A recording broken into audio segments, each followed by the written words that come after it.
Tonight on CBC Vancouver News. Well, we live in a neighborhood and we're really concerned about our safety, our family. Strathcona residents take to the streets, demanding action to deal with Vancouver's biggest homeless camp. And she's somewhere and someone knows something. Where is Christina Ward? Let's start with a prayer today. 3 years after she vanished, her family's renewed plea for information. Plus, we were the last ones out, literally. More smoke heading our way from the raging California wildfires. This is CBC Vancouver News.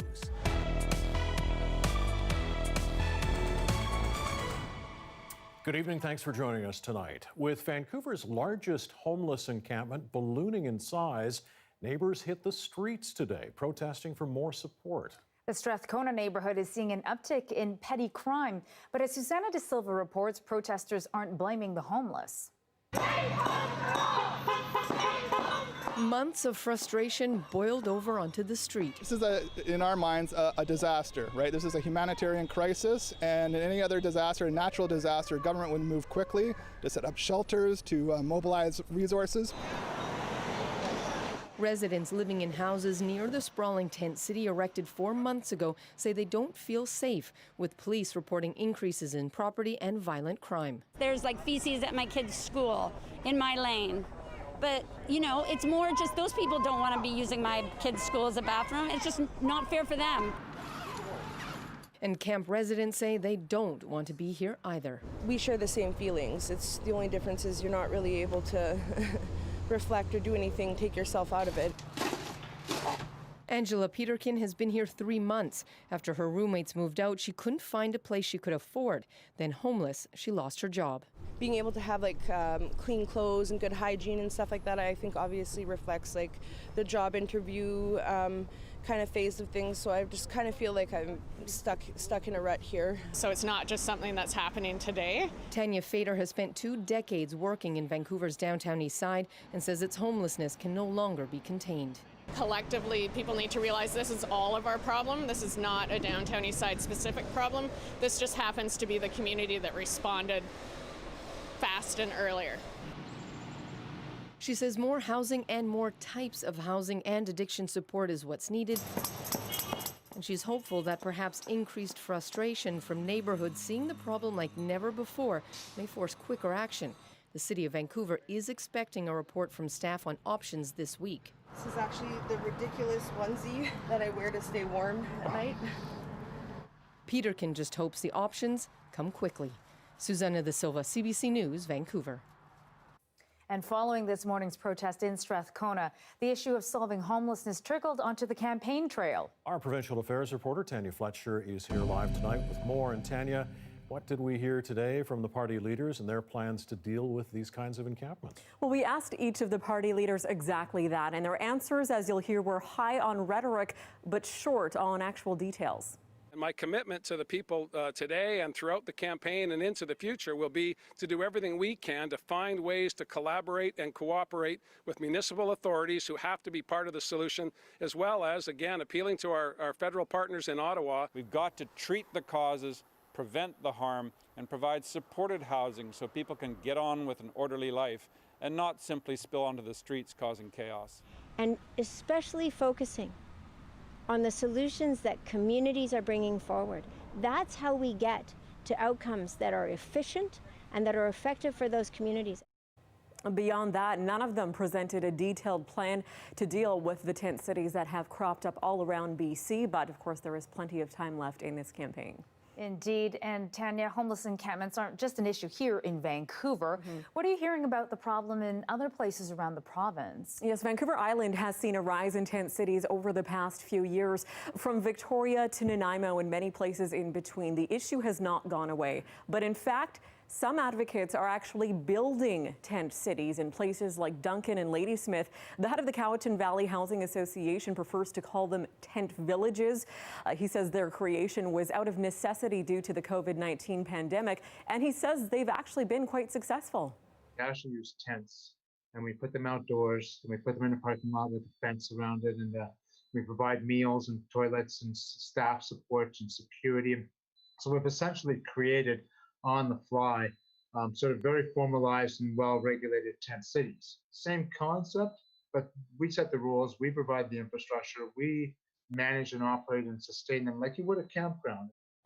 Now, he'd like to see the party leaders put forward some other interim solutions for a short-term fix, because right now he says the problem is outpacing the solution. Now, I also spoke with a volunteer in Kelowna who was on the ground helping out last November when the city allocated 2 locations for tent cities. She actually runs a bridal shop downtown and banded together with other business leaders to deliver food and help out on a daily basis. The encampments have since disbanded, but she says the problem hasn't been solved, simply dispersed.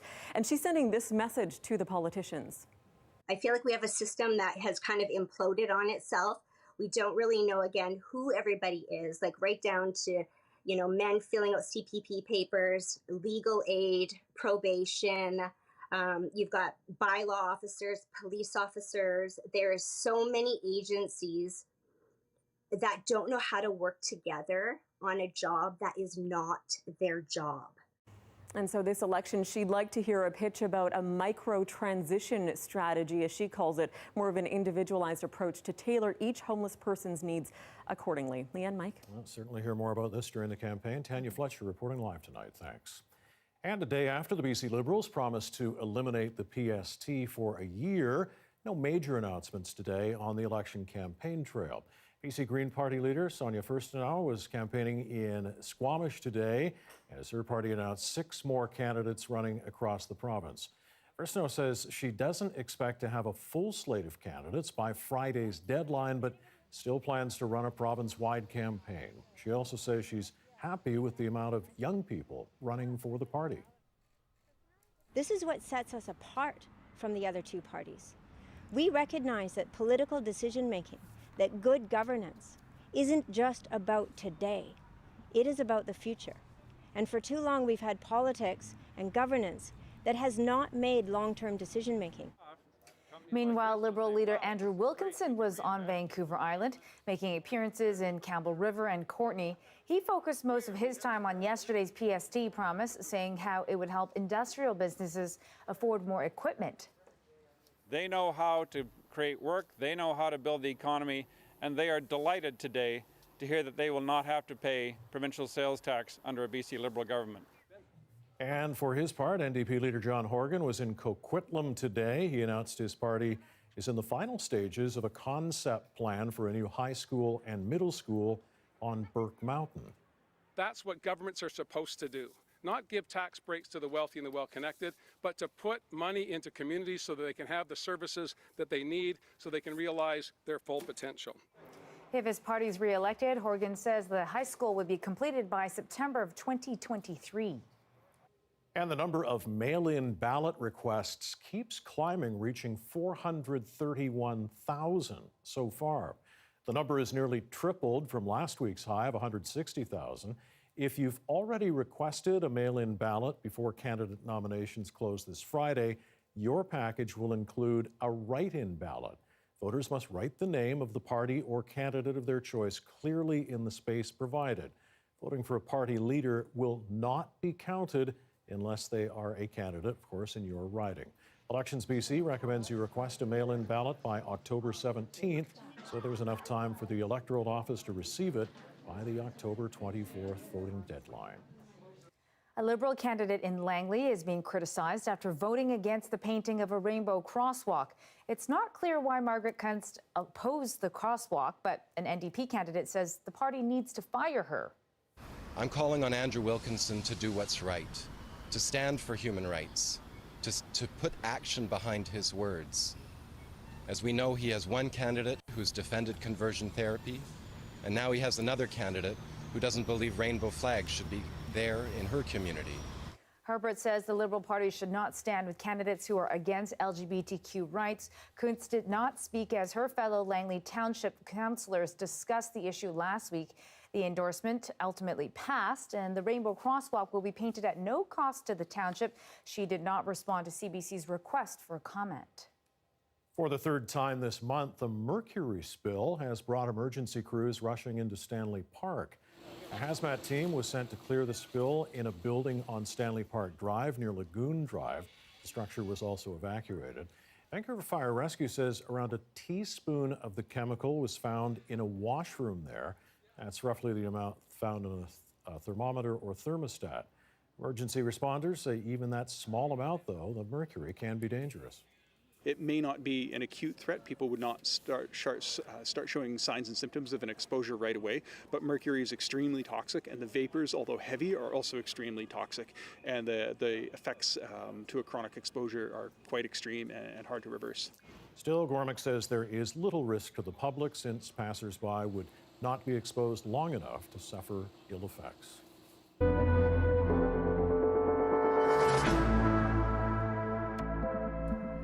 The deadly COVID-19 virus has claimed another life in our province, this time in the Fraser Health region. That brings BC's total to 234.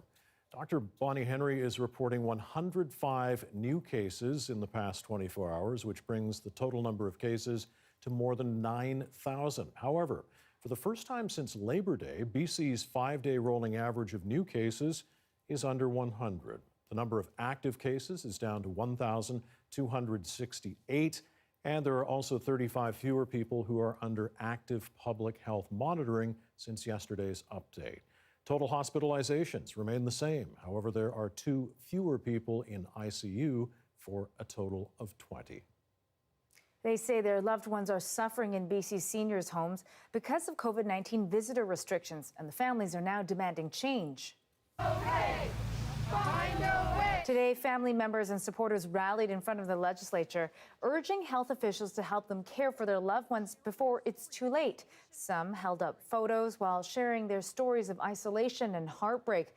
The group is urging health officials to allow essential family caregivers, those who used to visit and help out daily, to get better access to their loved ones. Have a visit would make a huge difference to her quality of life and for all of us too, to be able to be with her in some of her last days. Dr. Bonnie Henry says her office is working on updating guidelines, and that part of the challenge is having sufficient staff to support visits in all long-term care homes. But because older people are so susceptible to COVID-19, she needs to remain cautious.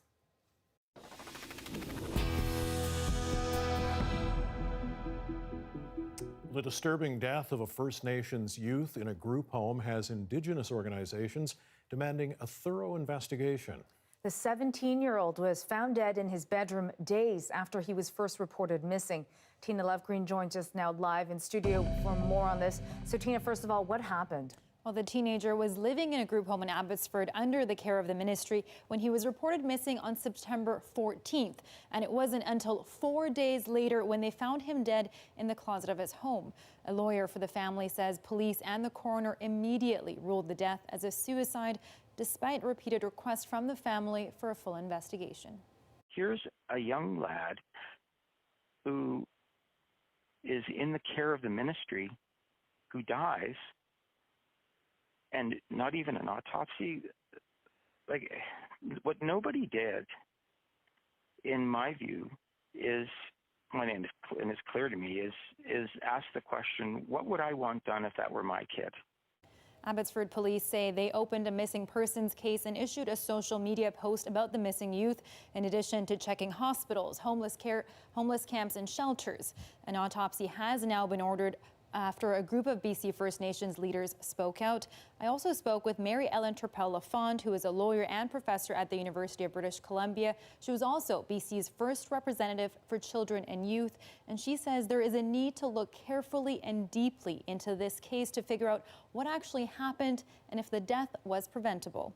I feel very strongly that for the death of any Indigenous child in care, there needs to be a fulsome independent investigation. And I would hope the representative for children and youth for BC could use her powers to do that, but I just feel like it should not be left.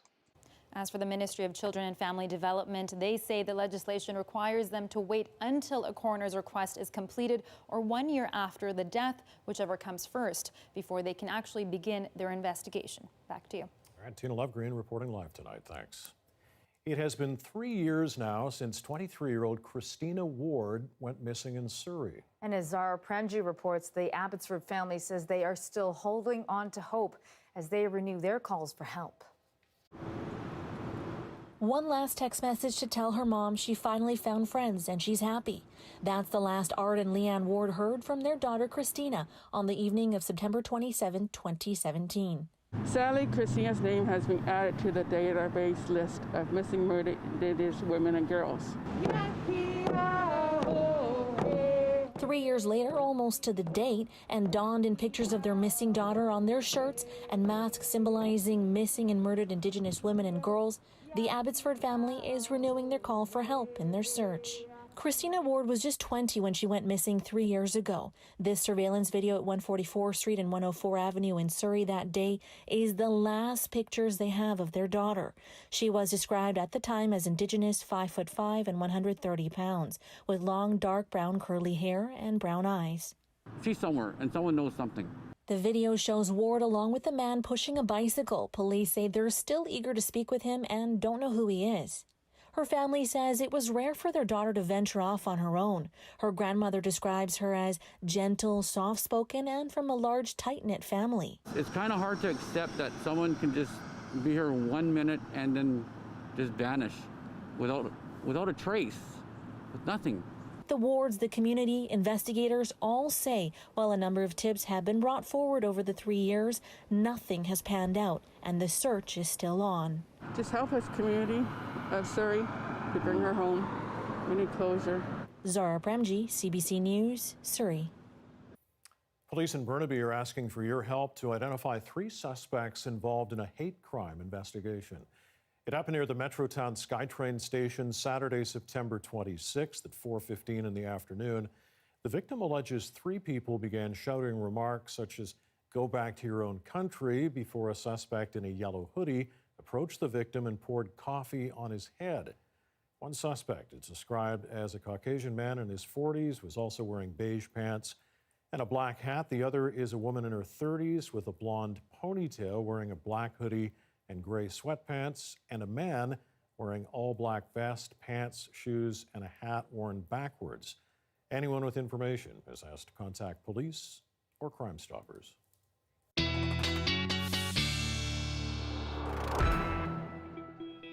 Time for a quick check on the weather with our meteorologist, Johanna Wagstaffe. So, Joe, beautiful blue skies in behind you today, but apparently that's going to possibly change as we head into the next 24 hours. I know everyone is looking at that smoke forecast very closely. I think we've all heard by now that there is some potential smoke sneaking up for tomorrow and Thursday. Not looking to be as widespread as the event we saw 2 weeks ago, but I will track this very closely. Let me start off with the temperatures because it is feeling very summer-like out there indeed. Hitting the 20-degree mark at YVR earlier today. Inland getting into the mid to high 20s for the valley, and it is going to be even warmer for tomorrow. I think that's when we could actually break some records. This is the huge ridge of high pressure that we're sitting under. It's in place for most of British Columbia and in fact for most of the west coast of the US.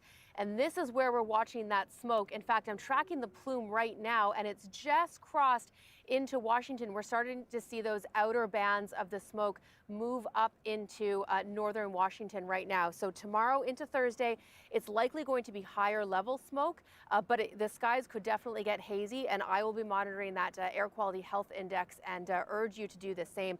I'll have more on the local forecast, and I will also have more on these very fires that are bringing us the smoke. The situation in California is dire, and we reached out to the BC Wildfire Service today, and they said they are sending more firefighters to help with those exact fires. So I'll have full details coming up later on in the show. Okay, thanks, Joe. We'll check in a little bit.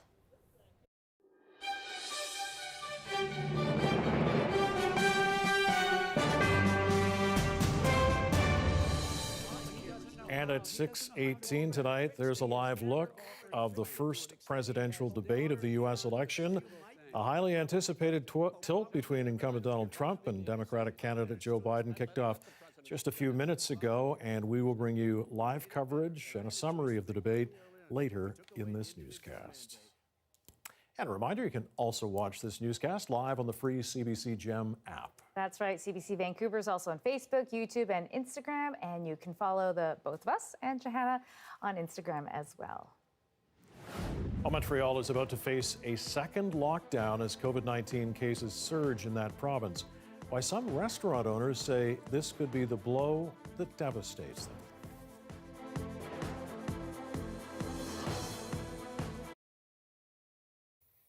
And thanks for staying with us during our commercial-free live stream.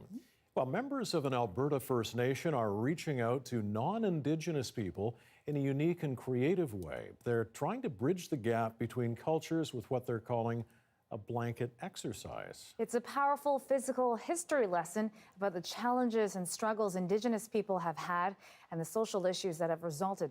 Take a look. I think in school, people learn about kind of the benevolent part of Canada without learning our part of the story. So the blanket exercise kind of touches on our part of the story. This is an experiential exercise so that people can actually walk through what the history with Indigenous people in Canada. The blankets represent the land base in Canada.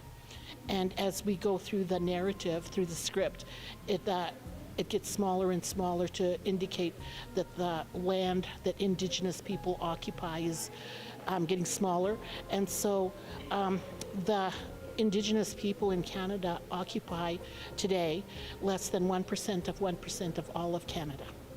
I think that if they understand our history, I think that it would create a better relationship between us. It's a meeting of both cultures, and so I think if we can live more in harmony, it would be a whole lot better for everyone. But I personally see that 7 to 8 generations later, there's still some huge differences that need to be rectified.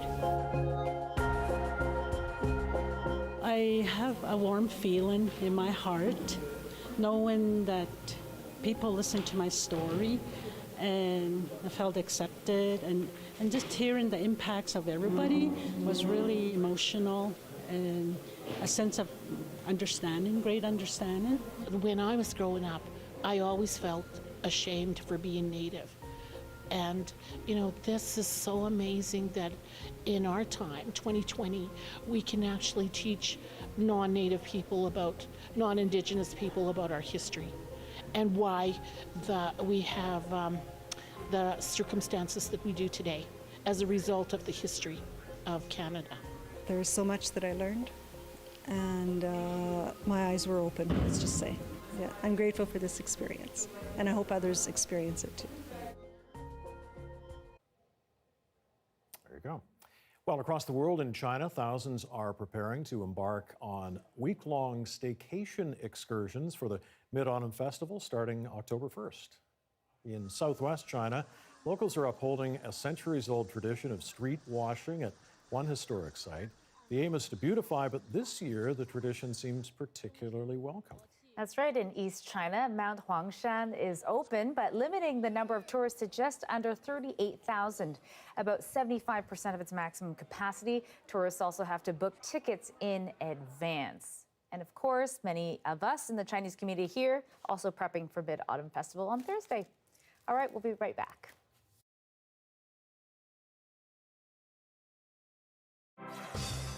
Hi, I'm Amy Bell. Here's what's in your CBC Vancouver inbox. Join CBC Vancouver's Gloria Makarenko for a special edition of the Splash Art Auction and Gala.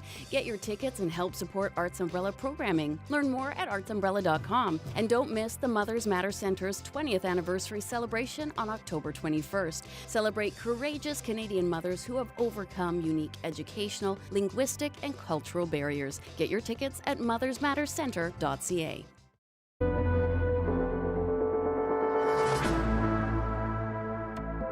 Restaurants in Montreal are paying the price for a sharp rise in COVID-19 cases. After pouring thousands of dollars into getting COVID ready back in June, they'll have to close tomorrow night for 28 days on little notice. Valeria Corey-Minocchio spoke with one owner about what it means for his livelihood. It was like a morgue in here. News that restaurants are closing again hit Stephen Leslie and his staff hard. Clients had just started returning to the restaurant during the summer. He spent around $40,000 setting up sanitary measures, getting PPE, and tents and outdoor heaters to try to extend terrace season. Plus, all the food he ordered before learning the restaurant had to shut down for 28 days starting Thursday. We placed some big pre-orders. I ordered a half Wagyu cow. But what's more frustrating for him is not knowing what comes next. I feel like we've been betrayed a little bit. We're doing what we've been told. We've invested the money. We've done everything right. Working, it's exceptionally hard working all day in PPE. The Premier says a compensation plan is on the way. In the coming days, we'll announce financial measures to help businesses that have to close temporarily. We'll not let you down. But Leslie says those measures should already be in place. They should be able to tell us, we're closing you down, here's what we're going to do for you. Give us a sense of to calm our nerves a bit. For now, offering takeout is still on the table, and Leslie is looking at doing delivery too. But like many other restaurants, he'll have to let staff go as he does what he can for his business to survive. Valeria Corey-Minocchio, CBC News, Montreal. Ontario is reporting 554 new cases of COVID-19 tonight. And with the recent surge in infections, the province is moving to tighten the rules around visits to long-term care homes. Nearly 2,000 residents in these facilities died during the first wave of the pandemic. Lorenda Redekop now with details on the changes. Right now, 40 long-term care homes in Ontario are considered in an outbreak, 6 more than yesterday. At this Toronto home, 22 residents and 4 staff are affected. Today, the Premier announced more than $500 million to help long-term care. It's absolutely necessary.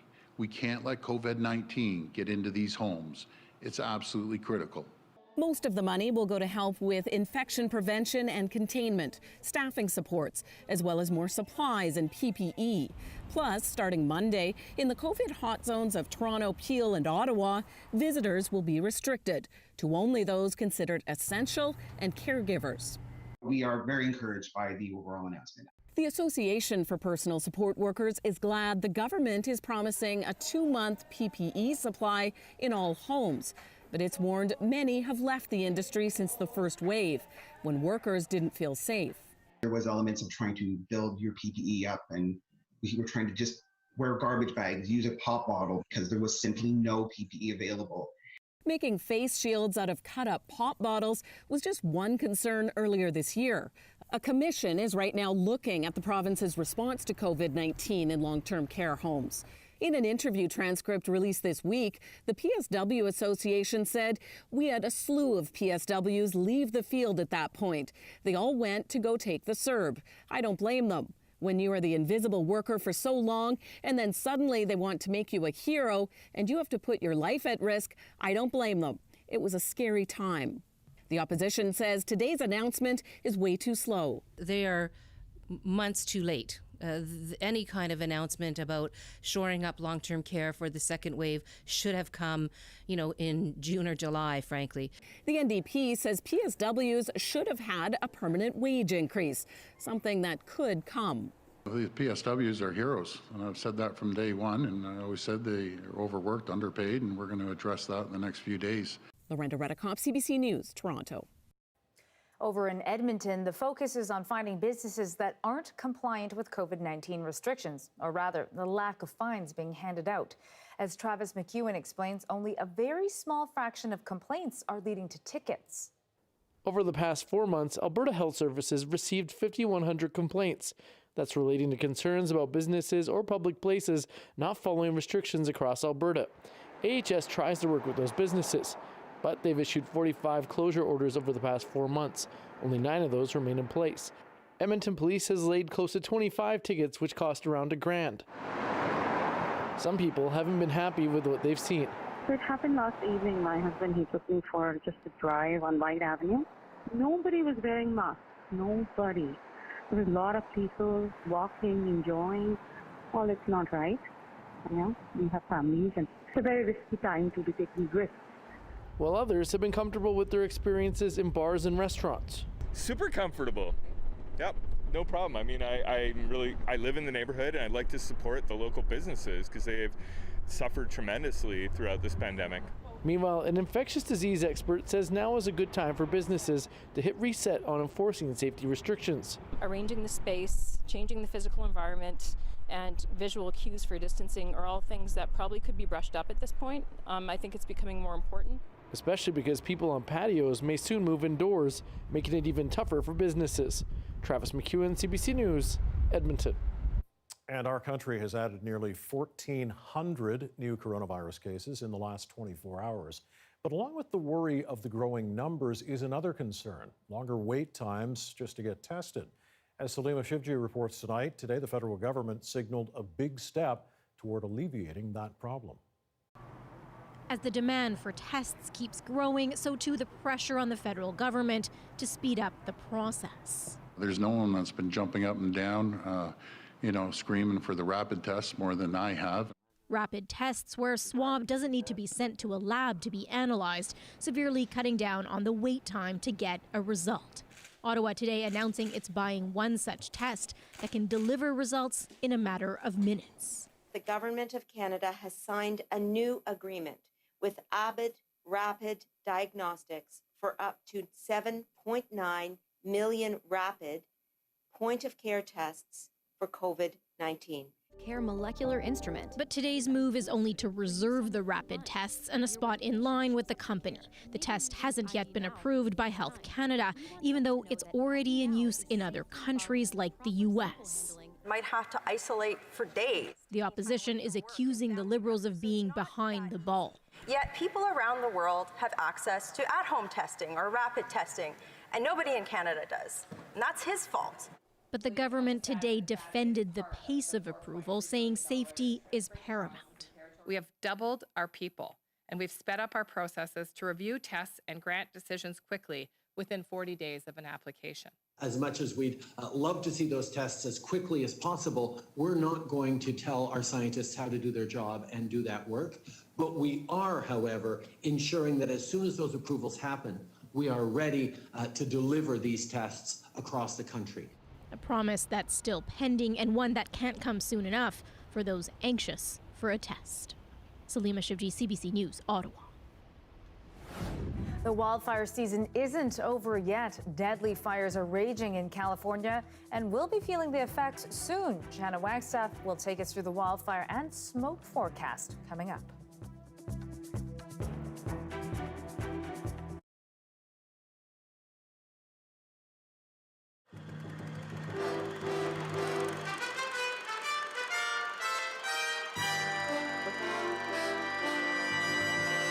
There is a price to hosting the Vancouver Olympics, too, one that's turning out to be quite expensive.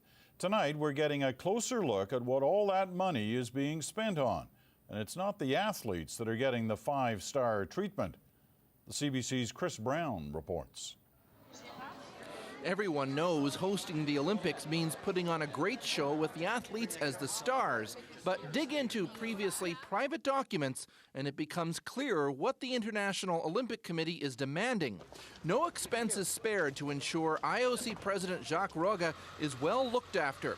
He gets five-star treatment at a waterfront Vancouver hotel in a room that must be equipped with ceiling-to-floor televisions, enabling simultaneous viewing of all events of the Games. In terms of getting around, Roga and IOC members will get their own cars and drivers, as will members of all the International Sports Federation bodies. Families, interpreters, advisors, and agents of IOC members get their bills paid for by the local organizing committee. And should they get sick, there's free medical care. But whereas the IOC members get five-star treatment, the documents indicate accommodation for athletes need only be three-star, meaning the fancy condos built as part of the athletes' village may end up, in fact, looking a lot more like dorms. The documents are very specific on expectations. Athletes must have 50 liters of hot water per day, and their rooms decorated with children's art. TVs in these rooms are not mandatory. The IOC sets the program, and our job is to make sure we execute that program as well as we possibly can.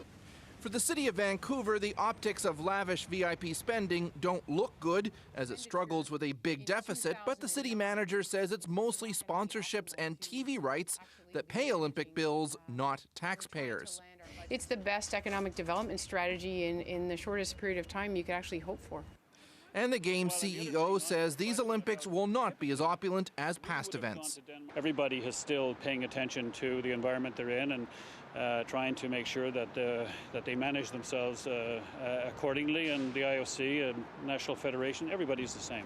Still, there is $500 million of public money in these games, and critics say until all the bills are in, it's impossible to know who paid for what and ultimately whether it was worth it. Chris Brown, CBC News, Vancouver.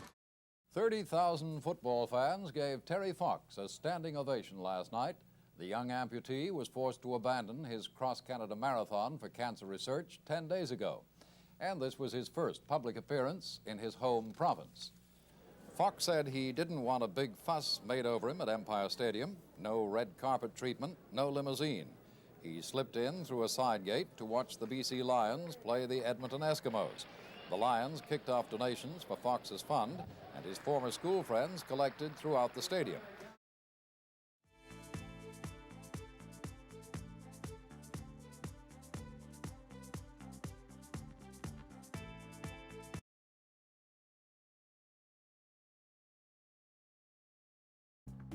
Some of the stories we're following tonight on CBC Vancouver News. They need to address the housing.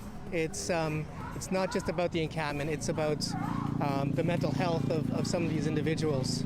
Strathcona residents take to the streets calling for government to help people who are homeless. Many fear for their safety with Vancouver's largest homeless encampment in their neighborhood. No one has come forward on her disappearance, no tips. It's like she has vanished. The family of missing Indigenous woman Christina Ward is marking the 3rd anniversary of her disappearance with a renewed plea for information. Police are still trying to track down a man seen in this video near where Ward was last seen in Surrey.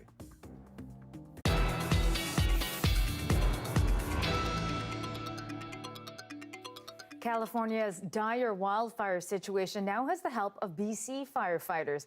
140 crew members are now in Northern California, where 3 people have died. And for more on what's happening in the U.S., we're joined now live by Johanna Wagstaffe. So, Jo, what's the latest? This fire has just exploded in size. The glass fire near San Francisco is burning through areas very close to Napa and Sonoma Valley. Let me show you pictures from this fire that has quadrupled in size since Monday. It is now over 42,000 acres. And again, quadrupling since Monday morning. Thousands of residents have evacuated. Dozens of structures have burnt. And yes, this is threatening the wine county. 800 wineries are threatened. This is obviously not only huge for family businesses, but huge for California economy. One vineyard has burnt down. It sounds like one of the structures, but the smoke from these fires will be a huge story, obviously, with huge implications for months, if not years to come. This fire is 0% contained, and as you mentioned, Canadians are now helping with the situation. Very hot and very dry conditions forcing that quick evacuation. Take a listen to one person who fled their home, and they thought they were prepared. It was actually a great exercise to realize how unprepared I actually was, and I always like to consider myself a prepared person, but I was not. I was like a total mess, and everything went wrong, and I was horrified. The Napa Valley community of about 5,000 is also under the mandatory evacuation orders. That's where you heard the evacuee. Again, 0% contained, and not expecting to see conditions improve in the next 12 hours at least. Just some frightening circumstances down there, Jo. Any good weather on the way for firefighters in the area? I'm watching things very closely. Take a look at the warnings that are in place across California. The red flag warnings have just ended for Southern California. That's what really fueled the situation. We're still dealing with those fires that have been ongoing for months in the south. The San Francisco area also getting winds today. The yellow is where we have air quality advisories. And this is where we're watching the smoke come up from, impacting our forecast over the next couple of days. Watch as I take you through the rainfall forecast. This is for all of North America. And that ridge that's in place over British Columbia that's bringing us our summer weather, that is keeping California bone dry right through to at least the weekend. So unfortunately, no rain in the forecast, but Lien and Mike, at least we do have a decrease in the winds. And we do have, again, BC firefighters down there helping the situation. So I will keep you posted. Very active, though, tonight. Okay, Joe, thanks, and we'll check back with you in just a little bit with the rest of the local forecast. And at 6:39, there's another live look at the first presidential debate in the U.S. happening in Cleveland tonight. Donald Trump versus Joe Biden. We'll tell you how it's going so far and have some highlights next.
When your backyard is burning, is anywhere safe?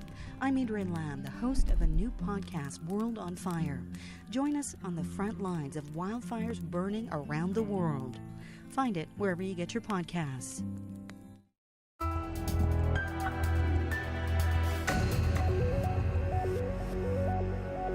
There is outrage in Quebec tonight after an Indigenous woman on her deathbed was subjected to racist insults by a hospital nurse. She lay there in devastating pain. Just on Monday, the woman live streamed the incident. Today, she's dead.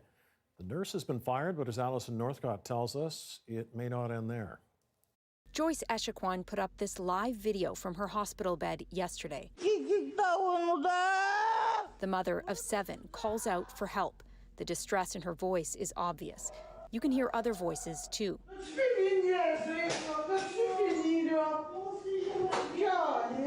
Hospital staff insulting her.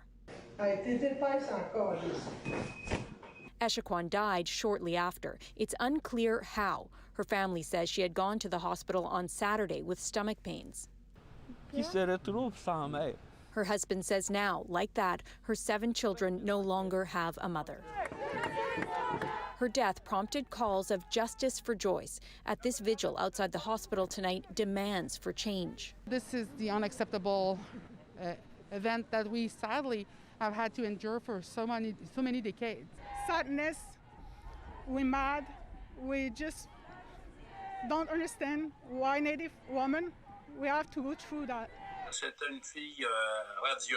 The chief of the Atikamekw community of Manawan, where Echaquan was from, describes her as radiant. And says the video is audio-visual proof of systemic racism. This comes nearly a year to the day after the release of a Quebec report with 142 calls to action that found Indigenous people in the province face systemic racism when accessing public services. She was a victim of racism. Today, the Assembly of First Nations of Quebec and Labrador released its own plan to fight that because it says the government isn't doing enough. The release of their plan today, a sad coincidence, says the Assembly's chief. It just serves as a reminder that, you know, I guess the mountain is steep, but we have to take it on. Quebec Premier François Legault has repeatedly denied systemic racism exists in Quebec. Today, he said there will be investigations into Echaquan's death. The nurses did something unacceptable and she is being fired. The province says there will be investigations by the coroner and the health authority, but tonight there are calls to do much more than that. Alison Northcott, CBC News, Joliette, Quebec.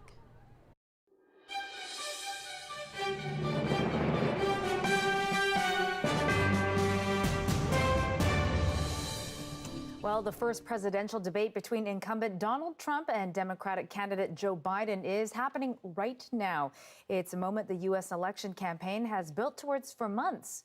And our Dan Burrett has been following the latest in this hotly anticipated face-off. So, Dan, where has the focus been so far?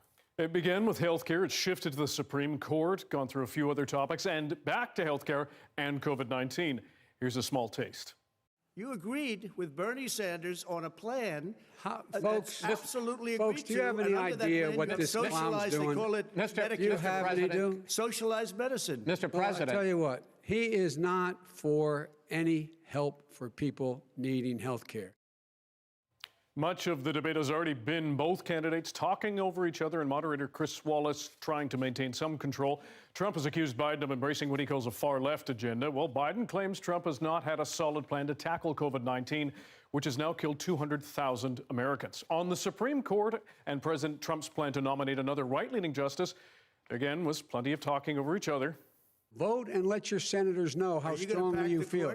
Vote now. Are you pack the Make court? sure you, in fact, let people know you're a senator. Question. I'm not going to answer the question Why because you answer that because question? the question is Justice, the radical question, left. Will you shut up, man? Listen, who is on your list, Joe? Who's on your list? Right. Gentlemen, I think this we've is ended so this. He's going to pack the court. We have not going to give a list. We have ended this segment.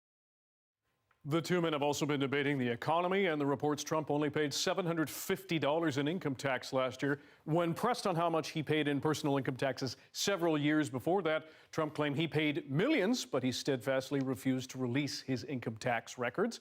This is the first of 3 debates scheduled between the two men during this campaign. The two men did not shake hands because of the pandemic, and we'll have much more tonight at 11. Back to you. All right, we'll be watching for that. Thanks so much, Dan. After 65 days inside the bubble and not one case of COVID-19, what led to the NHL's successful postseason bubble and what can other leagues learn? We'll take you inside next.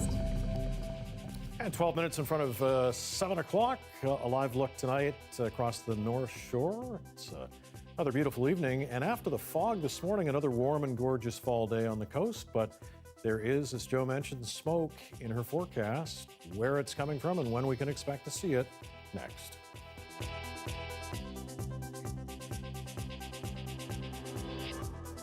In December, an arrest was made that put Canada into the middle of a trade war between the United States and China. Ms. Mung, what do you have to say to the charges? I'm Stephen Quinn, the host of a new CBC Vancouver original podcast.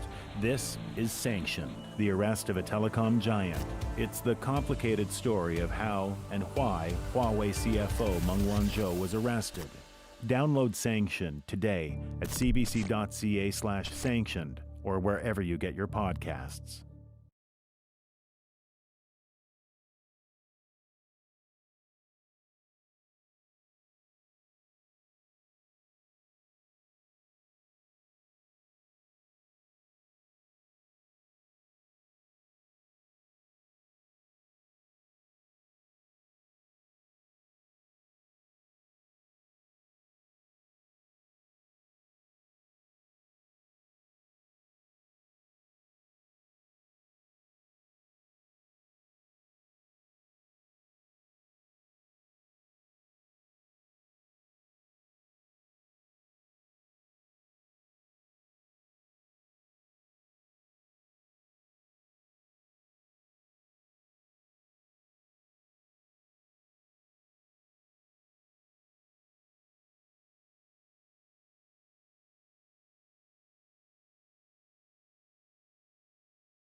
Well, for the second time actually in 3 years, the city of Prince George is going to be welcoming the Stanley Cup. That's right. After Brett Connolly won with the Washington Capitals back in 2018, it's coach John Cooper's turn to bring home the trophy this year after leading the Tampa Bay Lightning to a Stanley Cup Series win last night.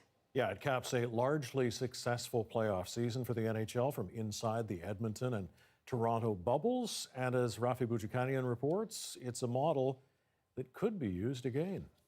Look closely, and it's not like any other Stanley Cup celebration. Fans at a distance, loved ones too. Everybody down on the ice who's still here has a phone, all on with someone. Probably Those someones kept far away on the other side of the so-called bubbles in Toronto and Edmonton, with Edmonton also hosting the 4 final teams. Local businesses key to making it all work, even if this barber had to go through a drastic wardrobe change. You know, first day I couldn't get my visor, shield sorted. My hands are all over the person in the chair. So, and then the fact that I came and left every day, I think, you know, that makes sense to me why they'd want to take full precaution. There were more precautions too. Players and staff tested for COVID-19 every day for just over 2 months, made to wear masks in common areas and stay in their hotel rooms when they weren't on the ice or at planned excursions. This public health specialist who worked with the NHL says other leagues could adopt some safety measures. Being really religious about hand hygiene, mask use, if they feel unwell that they need to remove themselves from the sport, and those kinds of things I think are going to be what keeps sports teams healthy and not have it spread around. But this sports economist warns the bubble would be harder to set up for the regular season. Players would be asked to stay away from their families for 4 to 6 months, and the revenues that they're going to be able to generate aren't going to be the same. Certainly you'll have people watching on television, but if you're not driving those same revenues, you're not able to pay the players the same amount. Still, there is at least one more hockey bubble in the near future. The World Juniors host their tournament here at the end of December. Rafi Bujikani on CBC News, Edmonton.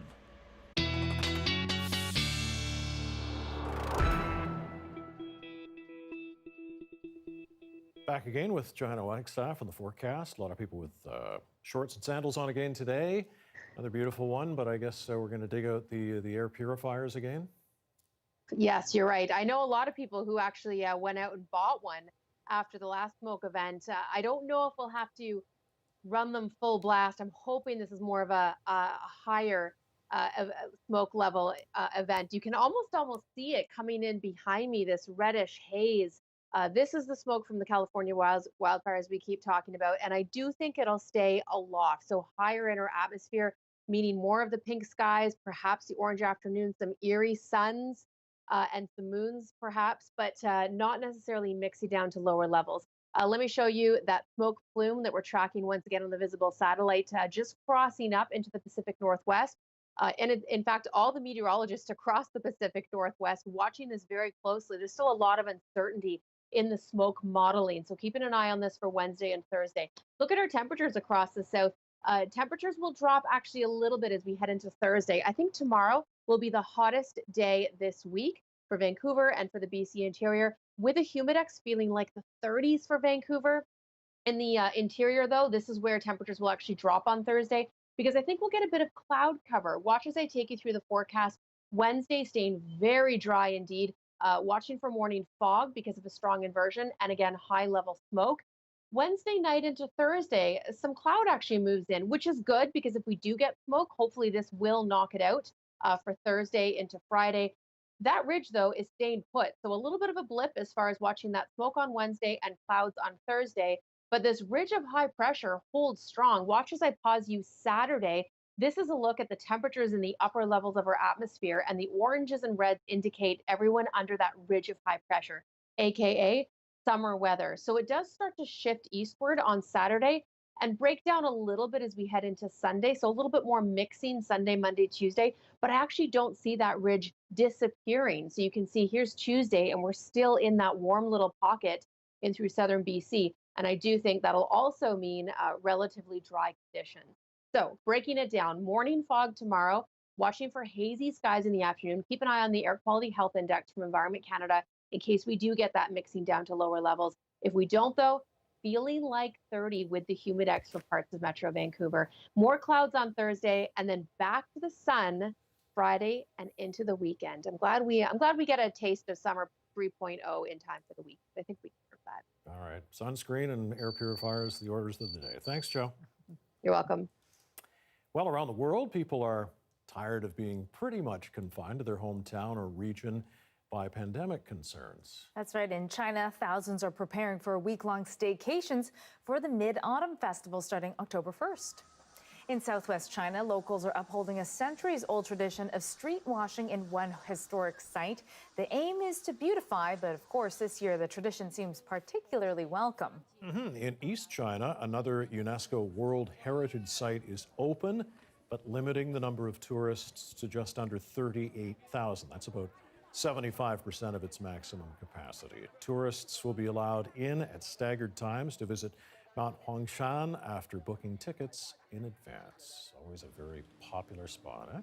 Stunning location. And of course, many families here, including my own, all preparing for the Mid-Autumn Festival. I got to get my mooncakes. You got to get your mooncakes. I do. Priority. I may bring one in and share with you. Oh, would you? Yeah. That would be great. Oh, that would be fun. All right, a reminder, you can always find our news program online at cbc.ca/BC. And as we leave you with, I think, a lovely shot of the moon, a reminder that our next local newscast is at 11 o'clock with Mr. Dan Burrett right after the National. Have a good night.